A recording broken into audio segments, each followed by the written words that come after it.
you wanted the best, you've got the best podcast. The hottest podcast in the world. The Chris Voss Show, the preeminent podcast with guests so smart you may experience serious brain bleed. The CEOs, authors, thought leaders, visionaries, and motivators. Get ready. Strap yourself in. Keep your hands, arms, and legs inside the vehicle at all times, because you're about to go on a monster education roller coaster with your brain. Now, here's your host, Chris Voss. Hi, folks, Voss here from thechrisvossshow.com. There you go, ladies and gentlemen. Welcome to the big show. We certainly appreciate you guys being here. As always, the Chris Voss Show is the family that loves you, but doesn't judge you, at least not as harshly as your mother-in-law. So refer to the show. Go to goodreads.com/Chris Voss. LinkedIn.com/Chris Voss. Chris Voss won the TikTokity and all those crazy places on the internet. If you want to buy me a coffee, you can go to buymeacoffee.com/Chris Voss. We had an amazing young lady on the show today. We're going to be talking to her about her new book, hot off the presses, April 1st, 2024. It's not a April 1st joke. It's called The Wannabe Investor. 40 must-know facts before buying your first stock by Ann Marie Sabath. She'll be joining us on the show to talk about multi-books that she's taken and written. She's the author of 10 books, including the best-selling What Self-Made Millionaires Do That Most People Don't. Her passion for investing was ignited during her 10 life-changing years under the guidance of a seasoned stock market guru. Inspired by a 6-decade fortune-building journey, she developed a keen understanding of investment principles and practical choices, which allowed her to build her own substantial nest egg. Today, she dedicates her time to empowering individuals to create their own success through the content in The Wannabe Investor and her other books. Welcome to the show, Ann Marie. How are you? Great, Chris. How are you? I am excellent. It's just wonderful to have you as well. Give us the .coms. Where can people find you on the interweb, which is in the sky? Thank you. AnnMarieSabath.com. And if they put in my name, Ann Marie Sabath, on Facebook, LinkedIn, Instagram, X, they will find me. There you go. So give us a 30,000 overview of your new book. My new book is for the 40% of Americans who are not invested in the market. And that's why I called it The Wannabe. I'm a real expert because I was a wannabe until 10 years ago when I did not know how to invest in the market. And so I had my money in a savings account and under the mattress. Under the mattress. Does that sound like the right place to put that? It was very lumpy. It was very lumpy. It sounds like a good load that was in there. So what motivated you want to write this book? What was the proponent behind it? You've written 9 other books. Yes, my proponent for writing books is to teach people what I did not know. And in this book, I was stunned when I saw that investing is strictly a language. It's a language of investing. People throw out these 50-cent words, and I did not understand them, even though I'm multilingual. After 7 years of studying under this guru, as an individual, I wasn't getting any type of designation. I wanted to learn it. What I realized is that anybody could learn it. They simply need the knowledge in down-to-earth layperson's terms. And yes, and that's how I did it. And so it took 3 years to write because I wanted it correct. I wanted people to be able to understand it. I had several beta readers to say, what didn't you understand? What do you like? And so that's how it came about. Nice. Tell us a little bit about yourself. How did you grow up? What was kind of your origin story? How did you know you become a writer and, of course, start writing all these great books? Chris, I love telling people what to do. That's the bottom line. And anybody who knows me will She's agree. honest, ladies and gentlemen. And so for that reason, I founded a business consulting firm. And if you can imagine, a 33-year-old etiquette firm. I went around the world for American Express Bank, for many organizations to help people, to help their teams enhance their client relationship skills. And I did that. I began an etiquette program because I really did not know. I came from a very red-blooded family. There's no blue. I hope so. Here. Well, and that's a big thing. And so what I did is every time I decided to write a book, it's because I had figured out, I had learned, I had taught people, I saw a need. And so that's what happened. And so going from an etiquette, 6 etiquette books, domestic and international, to other books that go 1 minute manners, how to handle awkward situations, to what self-made millionaires do. I wanted to know what self-made millionaires did. And so I interviewed people and I figured out it's really not about the money. It's about the habits. And so this is how it came about. This is why I write. I write to help people create their own success and create passive income, certainly in the Wannabe Investor. There you go. So what are some examples? I've heard things like, you hear things on TikTok memes and other things. You hear that, millionaires, true millionaires, they'll drive like older cars and they're very, they're not up to debt in their hawk. You don't see them driving the newest cars. Is that true? You know what? It depends what a lot of people are still have their communion money or bar mitzvah money. Sure, if they're self-made millionaires, billionaires. However, there is a time to enjoy your money because let's face it, coffins don't have pockets. And coffins if you, don't have pockets. Yes, and you know what? I like that line. Chris, you're welcome to use it. And the deal is this, if you don't use it, I guarantee you, your children, your grandchildren, and great-grandchildren will. And so along the way, why not enjoy your money? The key is getting to the seven-figure status is a matter of being aware of what you're doing. So many people and I love designer clothes. I've had the fancy schmancy cars. However, the key is people who have it, and I learned myself, once I finally I added that extra zero to my life, I realized because I can have it doesn't really mean I want it. It's really the chase, not the catch. There you go. What are some other aspects that millionaires do that are different than others, if you can tease them out maybe? I will tease them out. Number one, they document their goals. They know where they're going, and that's why they get there. That's a big deal. What? Yes. I mean, you have to plan not to fail not to plan, or it's one Isn't of those. that a novel idea? What an idea. And here's the deal. Approximately 1/3 of people know what they want to do. However, very few people document their goals. When you know what you want, then you're 1/3 of the way there. When you document your goals, you're 2/3 of the way there. And then the rest happen because of your subconscious way of doing things, because of, call it whatever you want. The universe. Chris, I've gotten anything I've ever wanted in my life, and I was not a trust fund baby. I manifest, I document my goals all the time. And one of them was being on your show. How did that happen? Whoa! We have manifested a goal. You did ask her. We asked her. One of the two. But you're here. That's all that matters. Manifesting, planning, doing all these things that are important can do this. Now, your book is entitled The Wannabe Investor. Yes. Is it still okay for people who, you have 40 must-known facts. Do you want to tease a few of those out? I'm happy to. Number one, get over this business about not believing that you can invest. There are 6 reasons that people actually don't invest. And I will tell you, I had every one of them. Number one, I did not have student debt. However, so many people believe that they should not invest in the market because of student debt. 2 years ago, they had to stop using that excuse because there's actually a secure, SECURE, Secure 2.0 Act that was passed in legislation. And when people pay toward their student debt, their organizations can actually fund their retirement plan based on a certain percentage. So no excuse at all. They think they don't have enough money to invest.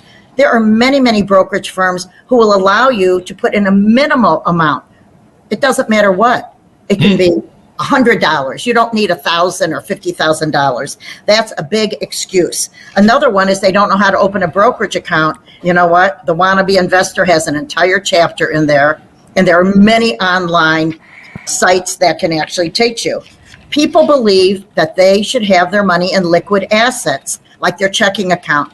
It doesn't even keep up with the cost of inflation, so they're actually losing money. And so I'm saying these are reasons that people choose not to invest. They don't know enough about the market. That was my excuse. I didn't trust people because I really needed to know the hows and whats and wheres instead of someone speaking this fancy schmancy language. And so this is what it's about. And the last is people believe that investing is a form of gambling, and they're right when they don't do their homework first. Okay. Yeah. You got to do your homework, eh? You can't just like throw money at things. What are your feelings about like Bitcoin and some of these cryptocurrencies? Do you feel they're good investments for people, or do you talk about that in your book? There's an entire chapter on cryptocurrency. Now, again, everyone has to do what's right for them. My recommendation is you buy what you understand. I do not understand enough about it. And so I'm stepping back. I listen. I read articles. I listen to the experts on cryptocurrency. However, again, I don't understand it. And so I invest in what I understand. You know, I mean, it's an interesting marketplace. Let's just put it that way. I just found out I was going through cleaning up my Facebook yesterday, and because I'm full of 5,000 members, turns out I friended Sam Bankman-Fried, and he friended me back like in the 2010s. Friends the whole time. I wished him happy birthday a couple times and probably talked to him. Anyway, I should have warned him about his future. I feel bad now. So probably my fault. But yeah, you got to understand what you're investing in, what you can do. Why is it important? Should everybody be in the market at this point or in some sort of investment for the future, and why? Absolutely. And when I say that, here's the deal. Before you even think of investing, you have to fund your 401k or your Roth IRA, depending on where you are, if you're with a corporation or you need to create your own. The most important thing is to invest in a retirement fund and max it out annually before you even think of investing. The second thing, before you even think of investing, is to have a minimum of 3 to 6 years of an emergency fund. Now, come on, let's face it. We've all been there. We've all said, are you kidding? 3 months of an emergency fund? You don't have to do it tomorrow. Yeah. And people believe, Chris, that they need to get a raise. It's not how much you make. It's what you do with it. If you're going to go out to dinner 5 nights a week, guess what? You can put some of that toward an emergency fund. If you are, the key is there are so many things to do to manage what you have rather than saying when I get paid more. That's the bottom line. There you go. It's, if you plan to fail, or if you fail to plan, you plan to fail. That's the axiom. I finally remembered how I clearly didn't plan it well, so I failed at it. Now, you build this as not just another dry investment book. What keeps it from being dry? It's certainly not dry because I give examples. And I'll give you one. When I studied, and I'm still studying with him, I actually live with him, but don't tell anyone. So now here we are. We evolved from learning about investments to a very healthy relationship. What happened is it's not dry because when I asked him to tell me about bonds, he said, I'd much rather talk about blondes. So if that gives you a clue about it not being dry, there we go. Wow, this sounds like a steamy book then. I don't know. What are you going to do? But, if investments can help, my love life, I need all the help I can get. So there you go. Yes, it would help. It helps everyone's love life because, first of all, you are secure. You're a nicer person. You're a better person. You're less stressed because you are in control. You have passive income little by little by little. It's not a matter, there's no quick fix going on. This can get me the chicks then. So your book helps people find the stock market less intimidating or not intimidating. Tell us about that. The key is you have to read it first. That's number one. What? Number two, yes, that's a surprise. What kind of book is this? I don't know. What are we going to say? You can do it on audio too. However, the key is I'm truly fascinated by it. Maybe I've turned into a boring person. You wrote it, so you should. Thank you. I really believe in this. I'll give you an example. People ask, what shall I buy? And I ask them, you have to determine if you are a low risk, medium risk, or high risk person. There's not one size fits all. And so that's important. When people want to understand what a stock is, they have to ask themselves, in what sector is it? Do I have that sector? Am I diversified? It's very important. Does the stock have a moat? Chris, do you know what a moat is when it comes to a stock? No. Well, let me tell you, I didn't either, and most people didn't until the mid-'90s when Warren Buffett, who's quoted in this book, 18 times, and he does have a copy of it. When he went to Columbia University and talked to a finance group of students, and the professor, whose name is Greenwald, asked, Mr. Buffett, how do you decide what stocks to buy? And he said, I only buy stocks that have a moat, M-O-A-T. The professor asked, what's that? And he said, a moat, a stock with a moat has a competitive advantage over other companies providing that service or product from the standpoint of, does it have a network advantage? If you or I have an Apple phone, of course it has a network. We can connect with our iPads, our watches, etc. That's a network. Is there a high switching cost? If we even think of switching, going from an Apple to another provider, it's going to take a lot of energy. So that's called, does it have high switching? Does it have brand recognition? Absolutely. Are you kidding? This is like an Oprah Winfrey. It's Apple. We don't need a lot going on. Does it have a high barrier to entry? That means, what is this? That it absolutely is fine. And does it have intangible assets? Think of all of the intellectual property that a stock with a moat like Apple has. And so what I'm saying is, when I buy stocks, I only invest in a stock with a moat. I don't simply buy it. If I hear a talking head on CNBC, which I love, on Fox, which I love, I don't run out and buy it. I do my homework. I do my research. And that's what it's about. And so it's really a language. If you're going to decide to go to Paris and want to be fluent, you don't do a parlez-vous français and oui, and then you're off. You need to learn the language fluently. And that's what this book is. It's for everyday lay people who are non-financial. There you go. Non-financial.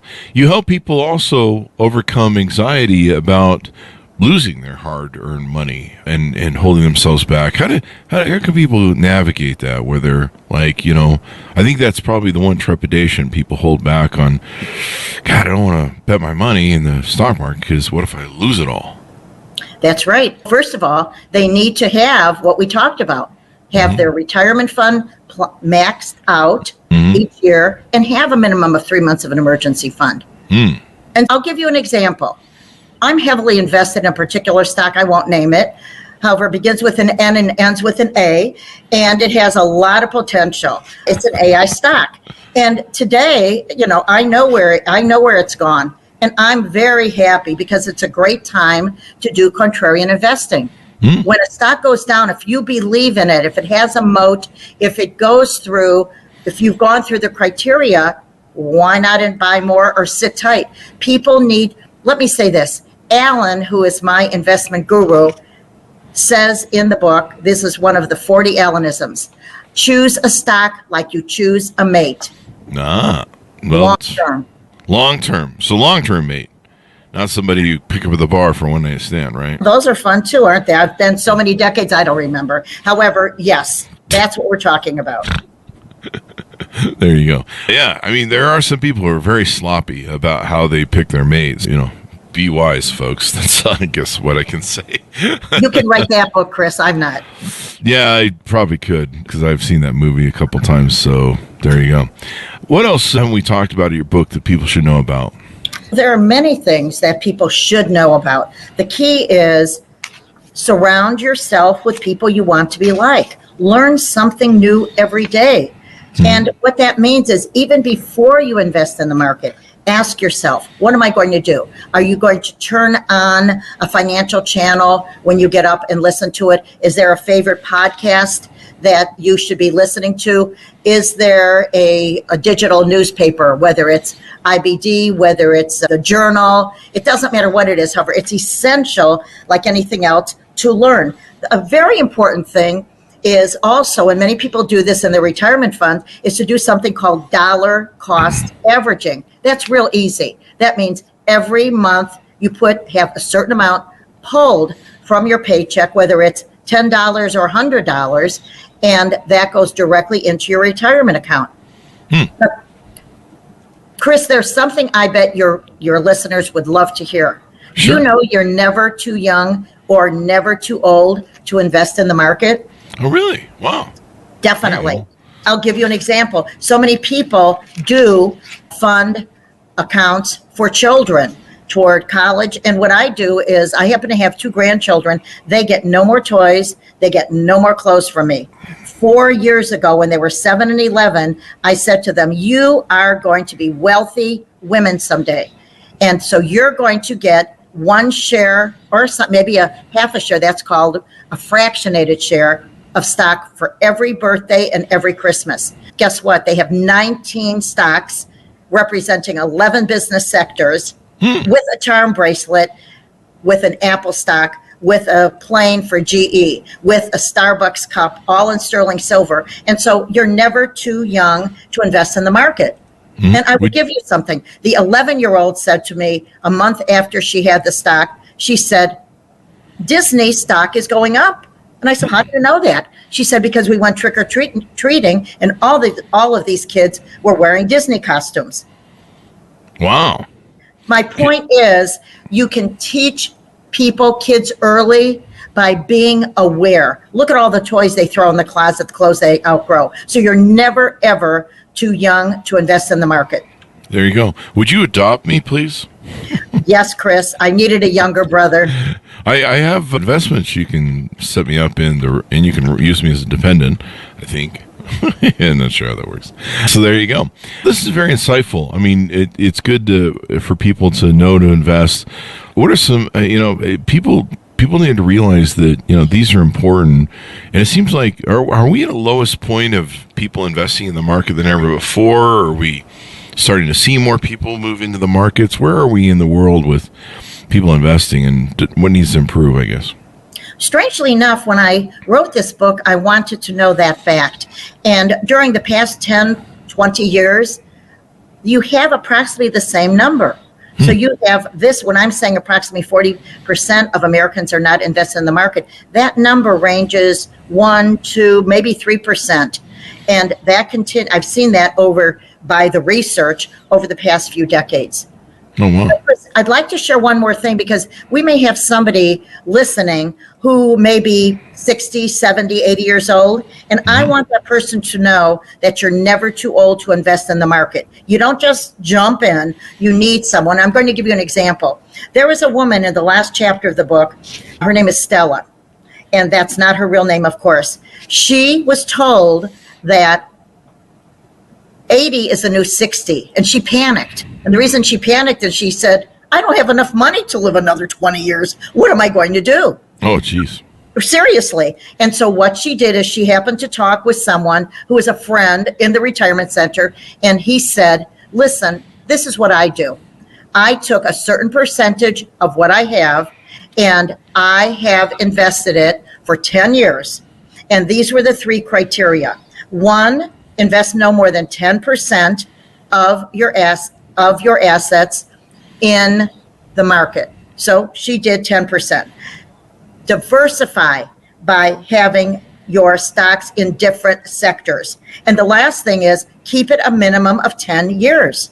Guess what? She did that. She did exactly that. Wow. And you see in the book that at the end of 10 years, she ended up with the 10 stocks. Some went up, some went down. However, they averaged 4.7 something percent, which was much better than she was making in her savings account. Now, that doesn't count taxes. That doesn't count, the dividends she may have made. However, the key is be aware.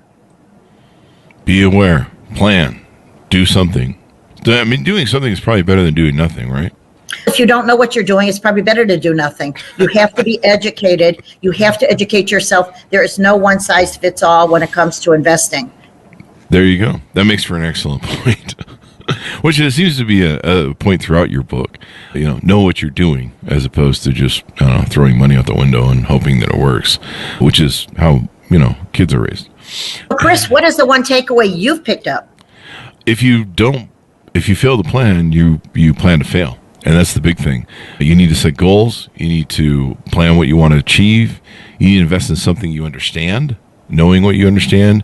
I've seen so many people over the years invest in stuff they don't get. Like I saw that with the 2008 crisis of I had friends that were buying homes that were $1,000 to $1,500 over what the rental market would pay that they were buying, and that was the negative AM starting price at 0% down.